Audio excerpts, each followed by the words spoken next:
Welcome back to my channel মুনমুনের রান্নাঘরে সবাইকে স্বাগত। আমি মুনমুন। নতুন দিনে নতুন একটা রেসিপি নিয়ে আবারও আমি হাজির হয়ে গেলাম। তো দেখেই বোঝা যাচ্ছে যে আমি আজকে একটা মাছের রেসিপি বানাবো। আজ আমি বানাবো নদীর যেই ছোট ছোট ভোলা মাছগুলো হয় সেই ভোলা মাছের একটা রেসিপি বানাবো। তো রেসিপিটা অবশ্যই আপনাদের সবাইয়ের ভালো লাগবে। তো চলুন আমি রেসিপিটা শুরু করি। তো প্রথমে আমি এখানে কড়াতে সর্ষের তেল গরম বসিয়ে দিয়েছি, আর কড়াটা একটু ভালো করে হিট করে নিতে হবে, তারপরে কিন্তু তেলটা দিতে হবে। কারণ এই মাছগুলো খুব নরম হয়, ছোট ছোট যেই ভোলা মাছগুলো। আর এগুলো আমি মাছগুলোতে নুন হলুদ ভালো করে মাখিয়ে রেখে দিয়েছিলাম কিছুক্ষণের জন্য, যাতে মাছের ভেতরে নুনটা পুরো ঢুকে যায়। তো মাছটা আমি নুন হলুদ দিয়ে ভেজে নিয়েছিলাম। নেওয়ার পর আর এদিকে তেলও আমি ভালো করে গরম বসিয়ে দিয়েছি, কারণ এই মাছগুলো খুব নরম হয়, এগুলো ভাজতেই ভেঙে যায়। তার জন্য কড়াটা ভালো করে হিট করে নিতে হবে, আর তেলটাকেও একটু ভালো করে হিট করে নিতে হবে। তো ভালো করে এটা যখন গরম হয়ে যাবে তেলটা, তখন আমি মাছগুলো আস্তে আস্তে খুন্তির সাহায্যে মাছগুলো দিয়ে দেবো। মাছগুলো এক পিঠ হলেই তারপর আর এক পিঠ উল্টানোর চেষ্টা করবে। আগে থেকে উল্টানোর দরকার নেই, কারণ আগে থেকে উল্টে দিলে মাছগুলো ভেঙে যাবে। যার জন্য ধীরে ধীরে আস্তে আস্তে এক পিঠ হয়ে গেলে ওটা আপনা থেকেই দেখবেন কড়া থেকে উঠে আসবে। তো একটা পিঠ হয়ে গেলে আমি আরেক পিঠ আস্তে আস্তে করে এটা আমি দিয়ে দেবো। ওলটপালট করে মাছগুলো আমি আস্তে আস্তে করে ভেজে তুলে নেবো। আর যখন দেখবেন কড়ার সাহায্যে যদি মাছটা না ওঠে, তখন ভাববেন যে এর মাছটা এখনও ভাজা হয়নি। তো আমি এই মাছগুলো একটু হালকা হালকাভাবে খুন্তির সাহায্যে একটু ওলটপালট করে দিয়ে মাছগুলো একটু ভেজে নেব। তো সব মাছগুলো এই পদ্ধতিতে আস্তে আস্তে করে আমি মাছগুলো ধীরে ধীরে একটা মাছ একবার হয়ে গেলে আরও একবার এইভাবে আমি মাছগুলো ভেজে ভেজে তুলে নিয়ে নেব। এখনও পর্যন্ত আমার ভিডিওটা দেখছেন অথচ একটা লাইক দিতে ভুলে গেছেন, অবশ্যই একটা লাইক দিয়ে ভিডিওটা স্টার্ট করবেন। তো মাছটা আমি এপিঠ ওপিঠ করে ভালো করে ভেজে নেব। আর পুরনো বন্ধু নতুন বন্ধুদের আমার অনেক অনেক ভালোবাসা।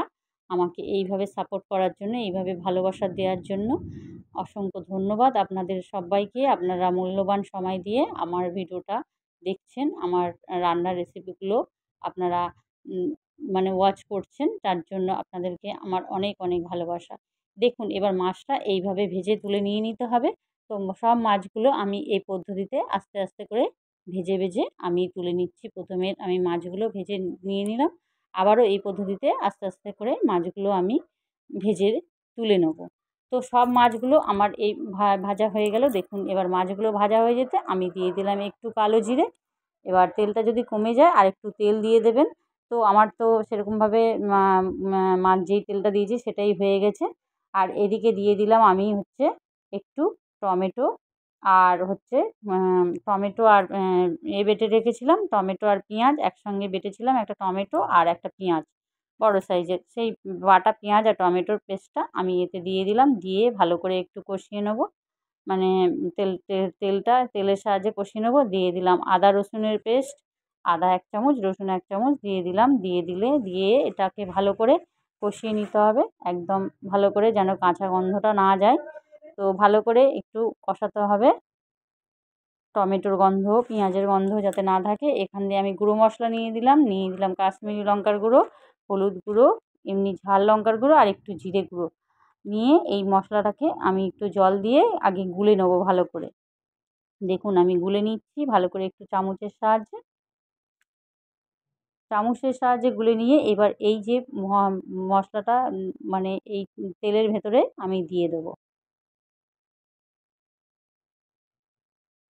তেলের ভেতরে দিয়ে এটা ভালো করে একটু কষাতে হবে, যতক্ষণ না এটার থেকে তেল ছেড়ে বেরিয়ে আসে ততক্ষণে এটাকে ভালো করে কষাতে হবে। তো আমি এটা ভালো করে কষিয়ে নিচ্ছি।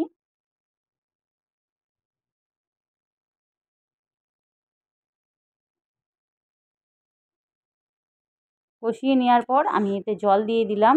জল দিয়ে আমি দুটো কাঁচা লঙ্কাও দিয়েছিলাম। দিয়ে ভালো করে এটা একটু নেড়ে চেড়ে দেবো। দিয়ে দিলাম এবার আমি ভাজা মাছগুলো এবার আমি দিয়ে দেবো, যেগুলো ভেজে রেখেছিলাম। একটু ফুটে গেলে তারপরে মাছটা দিলে ভালো। তো একটু ফুটতে দেবো, জলটা দিয়ে মাছগুলো আমি আস্তে আস্তে করে এতে ছেড়ে দেবো। মাছটা যখন ঝোলটা যখন ফুটে যাবে তখন আমি মাছগুলো এতে দিয়ে দেবো। দিয়ে একটু নাড়াচাড়া করে দেবো।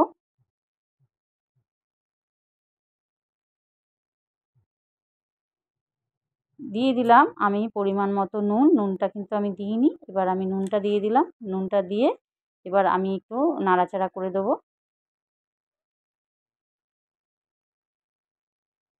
আর আমার এই রেসিপিটা যদি আপনাদের ভালো লেগে থাকে তাহলে অবশ্যই একটা লাইক কমেন্ট করে দেবেন।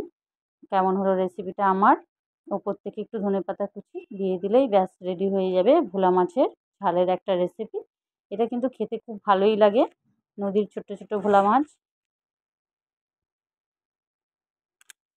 আর যারা এখনও পর্যন্ত আমাকে আমার চ্যানেলের ভিডিওগুলো দেখছেন কিন্তু এখনও আমাকে সাবস্ক্রাইব করেননি, অবশ্যই একটা সাবস্ক্রাইব করে দেবেন। কারণ আপনাদের এই ছোট্ট ছোট্ট লাইক, কমেন্ট, সাবস্ক্রাইবগুলো আমাদের এগিয়ে নিয়ে যেতে সাহায্য করবে।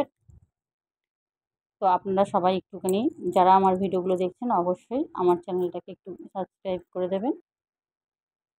রেসিপিটা কেমন হলো অবশ্যই কমেন্ট করে জানাবেন। তো দেখুন একদম পুরো কি সুন্দর একটা কালার চলে এসছে একদম ভোলা মাছের ঝালের রেসিপি। তো কেমন হলো অবশ্যই জানাবেন। Thank you for watching. সবাই ভালো থাকবেন, সুস্থ থাকবেন। টাটা।